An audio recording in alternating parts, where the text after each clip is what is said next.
My billionaire father-in-law humiliated me in front of 22 colleagues, but what happened next changed everything. The boardroom was too perfect. The floor shined like a mirror. The glass walls showed the city below, tall buildings glowing in the afternoon sun. The long table was made of dark wood, smooth and cold. Every chair was filled with people in expensive suits, sitting straight, quiet, careful. I stood at the end of the table. My hands were calm, but my chest felt tight.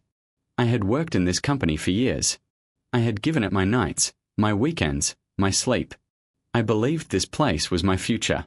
At the head of the table sat my father-in-law, a billionaire, a legend, a man people feared and respected at the same time. He didn't look angry. That scared me more. He folded his hands and looked at me like I was a stranger.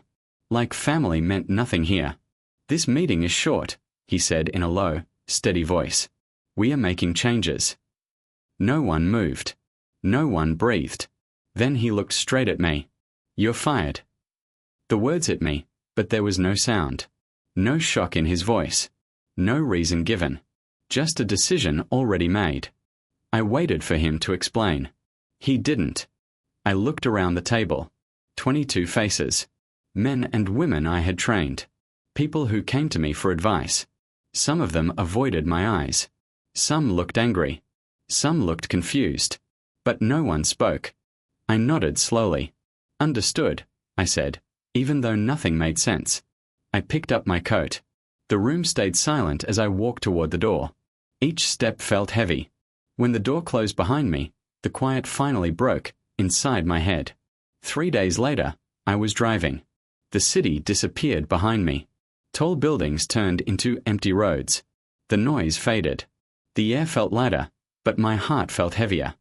I didn't plan to come here. My hands just turned the wheel on their own. This town was small. Too small for big dreams. Dirt roads, old houses, open fields. A place I ran from 7 years ago. A place I promised myself I'd never return to.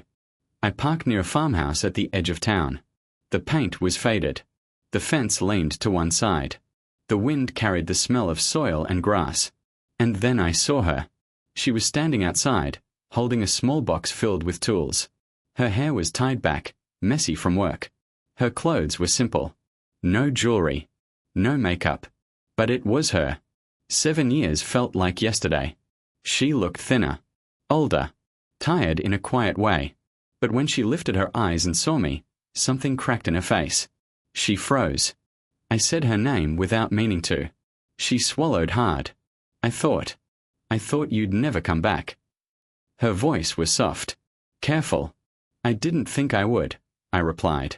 We stood there, a few feet apart, like strangers who knew each other too well. The air between us was full of words we didn't say. The past stood with us. Memories rushed in, arguments, silence, a goodbye that wasn't really a goodbye. Her father's shadow always between us. His words. His control. "I heard about the company," she said quietly. I nodded. "Your father fired me." Her hands tightened around the box. She looked down for a moment, then back at me. "I'm sorry." The sun slowly moved lower, painting the sky orange. The town felt frozen, like it was holding its breath. I looked at her face, searching for answers I never got. She looked at me like she wanted to say something, but didn't. And in that moment, I knew. This place wasn't just part of my past. It was the beginning of something unfinished. We sat on the wooden steps of a farmhouse as the sun sank lower, painting the fields gold and orange. The wind blew softly through the trees, carrying the scent of fresh earth and distant hay. Everything around us felt quiet, almost sacred, but the air between us was heavy with years of unspoken words. "I shouldn't be here," she said, her voice small, almost a whisper. She pulled her knees close, hands wrapped around them, and stared at the ground. "I was fired," I said simply, my voice low. "Your father, he didn't even give a reason." Her lips pressed together, and for a moment, she didn't answer. I could feel her tension, the way she held herself like a shield. It was familiar. I had seen it before, the walls she built around herself.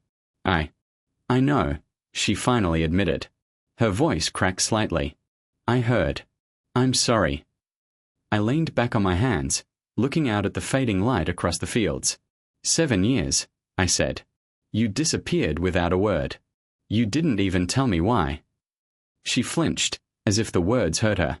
I had no choice, she said quietly. Your father, he said he would ruin everything. Me, you, our future. I looked at her, searching her face, seeing the lines of worry that hadn't been there before. You were scared, I said softly. You left because of him.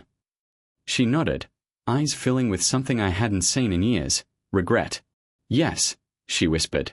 I left because I thought I was protecting you, protecting us. The wind stirred again, ruffling her hair. I noticed a small pair of shoes by the door of the house. Tiny, worn, dusty little shoes. My chest tightened. Who lives here with you? I asked cautiously, trying to keep my voice steady. Her hands gripped the edges of the box she had brought earlier. She looked away. No one important, she said quickly. I felt a chill run down my spine. Something was off. Something she was hiding. My heart pounded with a strange mixture of hope and fear. We sat in silence for a while. The sun dipped behind the hills, and shadows grew long across the fields. Memories of 7 years ago kept flickering in my mind. Her leaving without a word, the cold nights I spent waiting for her, the empty apartment that suddenly felt too big. I waited, I said finally, my voice shaking a little. I waited for you to come back. I thought maybe you'd call. Maybe you'd explain. But nothing. 7 years of nothing. She flinched, and I could see her hands trembling slightly. I wanted to, she admitted. Every day. But I couldn't. He made me choose. And I couldn't risk it. I thought if I left, maybe we'd survive in the future, maybe. Her voice broke, and I felt a sharp ache in my chest. I wanted to reach out, to hold her, to tell her it was okay, but I stayed still. Then, a small noise from the doorway caught my attention. A soft shuffle, a little giggle. I turned my head, and there he was, a small boy, shyly peeking out from behind the door. His eyes wide. Curious. My heart stopped. She looked at me, guilt and fear flickering across her face. I didn't know how to tell you, she said, her voice barely audible. I swallowed hard, staring at the boy. Something in me shifted. The emptiness of the past years, the betrayal, the hurt, all of it mixed with a strange new emotion, something I hadn't expected, hope. My phone buzzed in my pocket. I pulled it out, and my stomach twisted. A message from my old office group chat. We just walked out. All 22 of us. I stared at it, stunned. My colleagues, my friends, my team, everyone I had trusted, had stood up for me. I looked back at her. She watched me with wide, anxious eyes. The wind whispered through the trees. The light faded completely, leaving us in the warm shadow of the farmhouse. I realized something then. The story wasn't over. Not for her, not for me.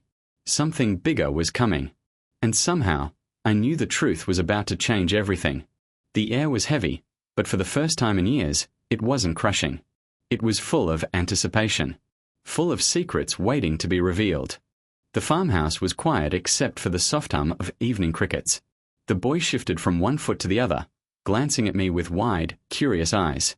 My heart felt like it was twisting in ways I hadn't known it could. Every beat screamed with the memory of lost years and the sudden, impossible presence of this small life that was mine. She stepped forward, her hands trembling slightly. I should have told you sooner, she said, her voice low and full of regret. 7 years ago. I was pregnant. The world seemed to stop. My mouth went dry. My mind struggled to keep up with the words she had just said. A child. 7 years ago. All this time. Her eyes filled with tears. Your father found out first. He threatened me. He said he would ruin your career, destroy everything we built, if I didn't leave. He said you weren't ready for this, that our child would suffer because of us. I stared at her, my chest tight.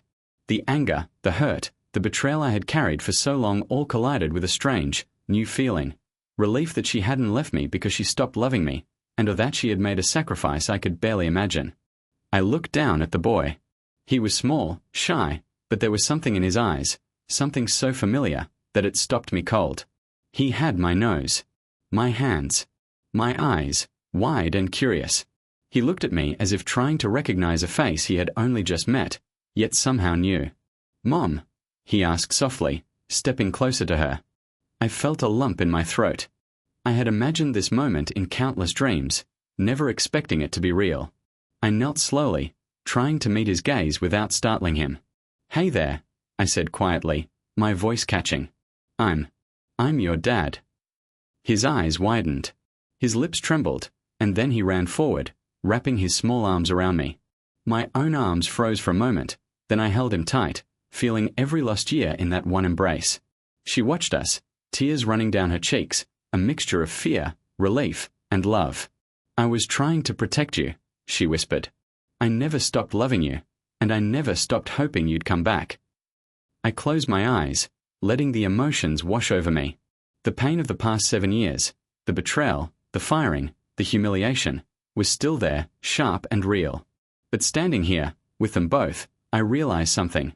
The best revenge wouldn't come from anger or confrontation. It would come from reclaiming the life they tried to control. My phone buzzed again. A message from the office chat. "Top team walks out after unfair firing." Headlines everywhere. I opened the news link, and the story hit me in waves. My father-in-law was sitting alone in his luxury office. The stock had dropped. The company trembled without the team he had tried to control.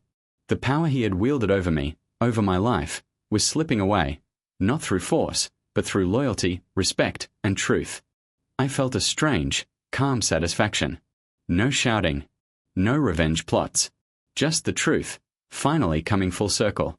I looked at my son, at the small hand gripping mine, and at the woman who had never stopped loving me. My father-in-law could never touch this life, could never touch this happiness, could never rewrite the past 7 years. I took a deep breath, letting the evening air fill my lungs. The sun had disappeared completely, leaving only the soft glow of stars above. The fields stretched endlessly around us, quiet and still. "Welcome home," I whispered to my son, my voice steady now, full of certainty.